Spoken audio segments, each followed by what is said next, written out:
మీరు మీ అభిమాన shows and serials TV కన్నా ముందు ఈటీవీ విన్ యాప్లో చూడండి. Download and subscribe to ETV win app. 99 రూపాయలు మాత్రమే.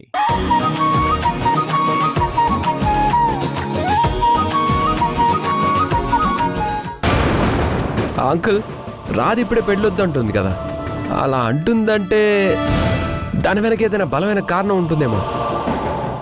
మీరెందుకు అర్థం చేసుకోవట్లేదు?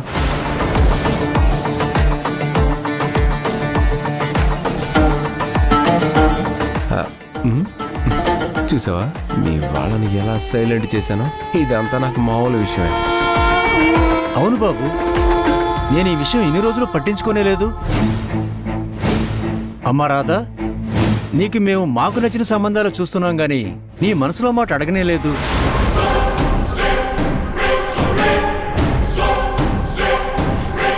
పర్వాలేదమ్మా, ఇప్పటికైనా మించిపోయింది లేదు. నీ మనసులో నువ్వు ఇష్టపడిన మనిషి ఎవరైనా ఉంటే మనసులో మాట బయట పెట్టమ్మా. అతను ఎవరైనా గాని మేము చూసిన సంబంధాలు పక్కన పెట్టి నీ పెళ్లి జరిపిస్తాం.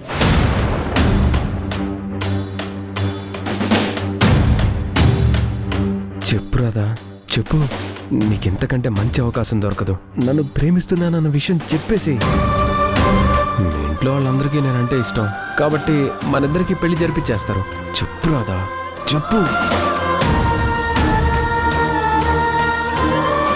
అయ్యో, అలాంటిదేమీ లేదు నాన్న. ప్రస్తుతం నా మనసులో ఎవరూ లేరు. నాకు తెలుసు, నీ మనసులో మాట చెప్పవని నాకు తెలుసు. అలా అయితే ఈ ఫోటోలో నీకు ఎవరు నచ్చారో చూసి చెప్పమ్మా. వెంటనే వాళ్ళతో మాట్లాడి సంబంధం ఖాయం చేసేసుకుందాం.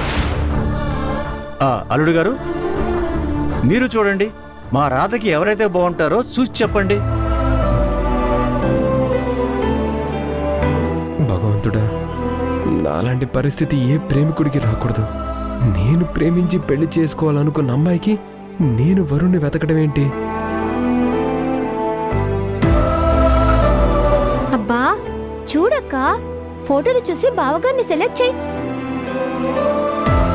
అమ్మ రాధా, నువ్వు మామూలుగా చూడు, నీకు నచ్చితేనే పెళ్లి, లేదంటే లేదు. అమ్మా, నాకిప్పుడే పెళ్ళొద్దు. ప్లీజ్ నన్ను వదిలేయండి.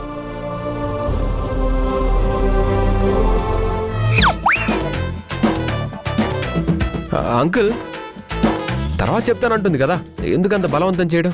బలవంతం కాదు బాబు, ఇది మా బాధ్యత.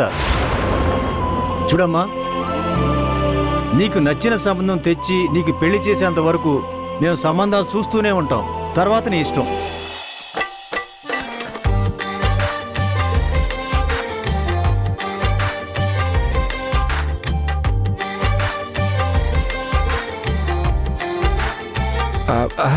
అయ్యో అంకుల్, మర్చిపోయాను అంకుల్. రాధా, మర్చిపోయావా? మెయిల్ పంపించాలి కదా.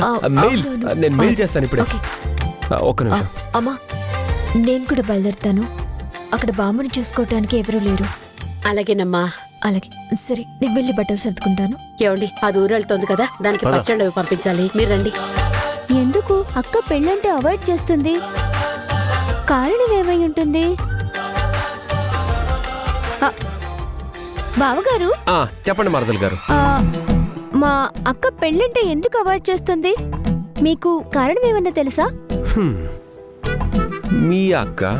మీ అక్క గురించి అడిగితే నాకేం తెలుస్తుంది?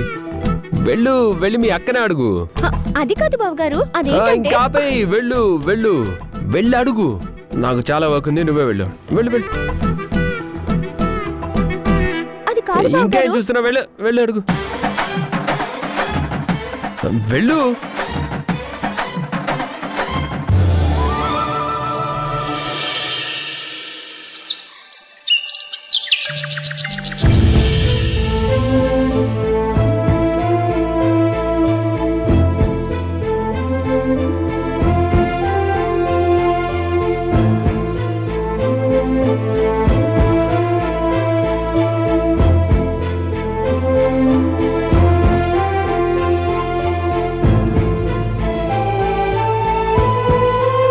అమ్మా, ఏంటమ్మా అలా డల్గా ఉన్నావు?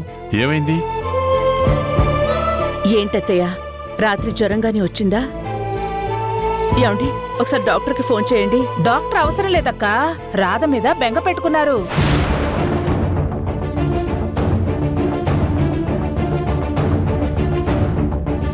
ఏం మాట్లాడుతున్నావు మాధవి? అవునక్క, అయిన వాళ్ళం మనం ఇంతమందివి ఇంత బాగా చూసుకుంటున్నా కూడా అత్తయ్య గారు మాత్రం ఆ రాధ గురించి ఆలోచిస్తున్నట్టున్నారు. అందుకే మొహం అంతా నీరసంగా అయిపోయింది. ఏది తినిపిస్తున్నా 2 ముద్దల కన్నా ఎక్కువ తినటం లేదు. జ్యూస్ తాగిస్తున్నా 2 గుటకల కన్నా తాగటం లేదు. టాబ్లెట్స్ కూడా బలవంతంగా వేయాల్సి వస్తోంది. నిన్న మీరు టాబ్లెట్స్ వేశాక మళ్ళీ టాబ్లెట్స్ వేసుకోవడానికి చిన్న పిల్లల మారం చేస్తున్నారు. మనం ఇంతమందివి ఇక్కడున్నా కూడా ఆ పరాయి అమ్మాయి రాధ కోసమే ఎదురు చూస్తూ ఉన్నారు.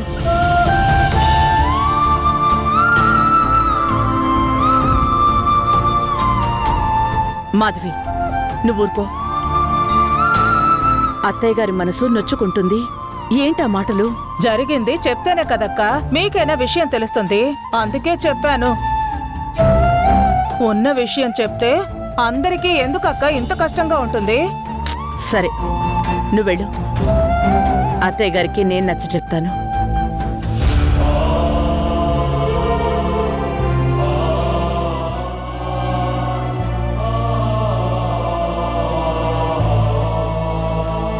ఏంటమ్మా ఇది చిన్నపిల్లలా?